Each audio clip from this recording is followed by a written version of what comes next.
کسی ملک کا آزاد ہونا، مسلمان قوم کا آزاد ہونا، یہ اللہ کی طرف سے بہت بڑی نعمت ہے۔ آزاد مملکت، مسلمان قوم کی آزادی، یہ اللہ کی طرف سے ایک انعام ہے۔ بانی پاکستان قائد اعظم محمد علی جناح کی قیادت میں مسلمانوں کو یہ ملک 1947 میں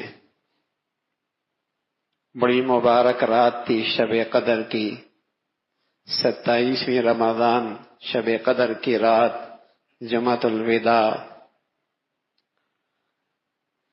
مسلمانوں کو یہ مملکت نصیب ہوئی، یہ اس ملک کی پیدائش کا دن ہے۔ آپ اندازہ لگائیے،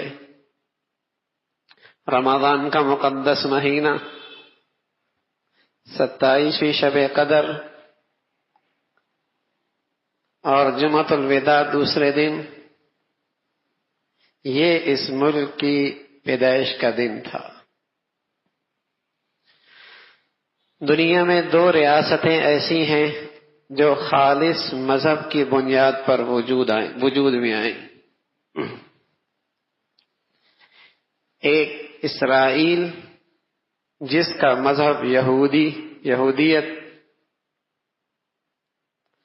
اور اپنی پیدائش سے لے کر آج تک وہ اپنی اسی مذہب پر اور کٹر انتہا پسندی کے درجے تک وہ اسی کے اندر آج اپنا نظام تعلیم، نظام معیشت، نظام معاشرت اور اس کی خارجی داخلی ساری پالیسیاں یہودی مذہب کو سامنے رکھ کر وہ پالیسیاں جاری ہیں اور دنیا بھر کے اندر ان کا نظام چل رہا ہے۔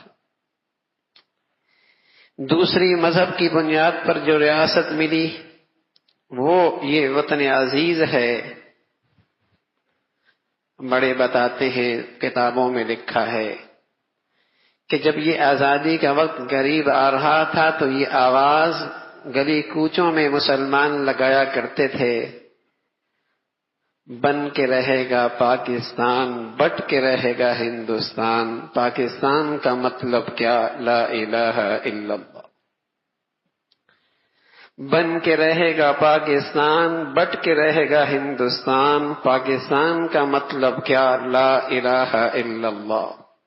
بلکہ ہم جب چھوٹے بھی تھے تو تب بھی مسلمانوں کے معاشرے میں جب یہ 14 اگست آتی تھی تو بچوں کے زبان پر یہ نعرہ ہوا کرتا تھا، اسکولوں کے اندر بھی، گلے بازاروں کے اندر بھی، لا الہ الا اللہ۔ یہ پتہ نہیں اب کیا بدل گیا کہ آزادی کا مطلب یہ ہے کہ ہر چیز سے آزاد ہو جاؤ، انسانیت سے بھی آزاد ہو جاؤ، شرم و حیا سے بھی آزاد ہو جاؤ، اور آزادی کا مطلب ناچ گانا رہ گیا۔ ناچ گانے کا نام اس قوم نے آزادی رکھنا شروع کر دیا۔ حالانکہ اقبال جس نے اس پاکستان کا تصور پیش کیا وہ خود فرمایا کرتے تھے، اب میں تجھ کو بتاؤں تقدیر امم کیا ہے، شمشیر و سنان اول طاؤس و رباب آخر۔ آج تجھ کو میں بتاؤں تقدیر امم کیا ہے، شمشیر و سنان اول طاؤس و رباب آخر۔ اس قوم کی ذلت اور پستی دیکھنی ہے، کسی قوم کی ذلت اور پستی دیکھنی ہے، تنزلی دیکھنی ہے، تو جب تمہیں یہ نظر آئے کہ اس قوم کے نوجوانوں کے ہاتھوں میں بغل میں گٹار آ گیا اور ناچ اور گانے اس کی زندگی کا حصہ بن چکے، سمجھ لو یہ قوم مردہ پن کی طرف جا رہی۔ تو چھوٹے جب ہم بھی اسکولوں میں جاتے تو یہ نعرہ زبانوں پہ ہوتا تھا، پاکستان کا مطلب کیا؟ لا الہ الا اللہ۔ یہی نظریہ تھا، یہی اس آزادی کا مقصد تھا کہ 10 لاکھ سے زائد مسلمانوں نے اس وطن عزیز کے لیے قربانی پیش کی، 10 لاکھ سے زائد۔ یہی ایک نعرہ تھا جس میں ساری برادری، ساری زبانوں، سارے لسانیت، ساری علاقیت کے سارے بت گرا کر اسلام کی وحدت پہ پورے مسلمانوں کو متحد کر دیا تھا. لیکن میرے عزیزو، ہونا تو یہی چاہیے تھا کہ اس آزادی کی تقریبات میں اور اس موقع پہ مسلمان قوم اور اس نئی نسل کی ذہنی اور فکری تربیت ہو کہ ابھی آزادی کی ثمرات دور ہیں، ابھی تک ہمیں حقیقی آزادی کے ثمرات نصیب نہیں ہوئے، اور جو غلامیت کے وہ گندگیاں جو انگریز نے ہم پر مسلط کی تھی اس کے نتائج آج بھی بھگت رہے ہیں. خانہ جنگی جو نتیجہ ہے اس نظام حکومت کا جس میں اقربا پروری، اور جو نتیجہ ہے سرمایہ دارانہ نظام کا اور فرقہ واریت کی ازدہا اور مغربی نظام تعلیم نے اس وطن عزیز کی بنیادیں کھوکھلی کر رکھی ہیں.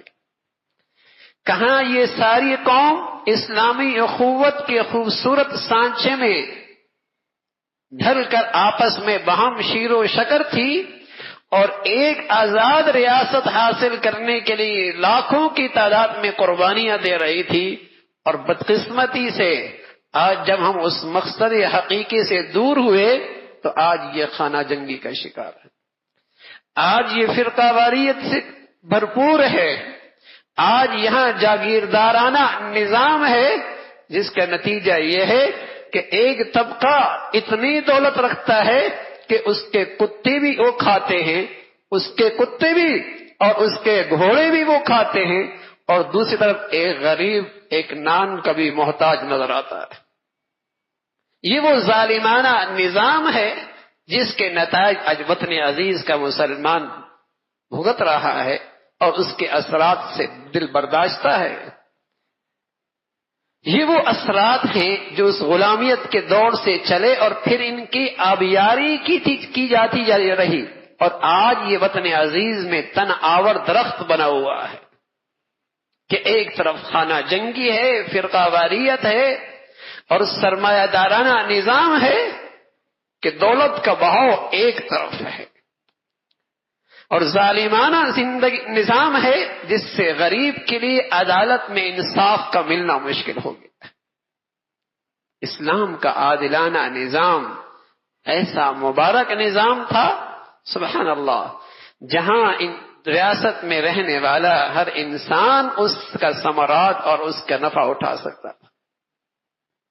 تو میرے عزیزو، آزادی کے اس موقع پہ یہ سوچ ہونی، یہ ذہن سازی، یہ فکر مسلمانوں کو، وطن عزیز کے باشندوں کو ملنی چاہیے تھی کہ ابھی آزادی کی حقیقی ثمرات سے ہم بہت دور ہیں. جس مقصد کے لیے یہ وطن عزیز حاصل کیا تھا، یہ بھی اللہ کا انعام ہے کہ اللہ رب العزت نے ایک آزاد خطہ دے دیا. لیکن ظاہر آزاد خطے کا مقصد صرف زمین کا ٹکڑا مقصود نہیں تھا، بلکہ اسلامی زندگی، اسلامی معاشرہ، اسلامی نظام تجارت، اسلامی نظام معیشت، یہ مقصود تھا کہ ہر چیز کے اندر اسلام کے احکامات زندہ ہوتے، اور وطن عزیز کا باشندہ اس عبوری زندگی میں اسلام کے اس امتحانی دور سے گزر کر آخرت کے ہمیشہ کے انعامات کا مستحق بنتا.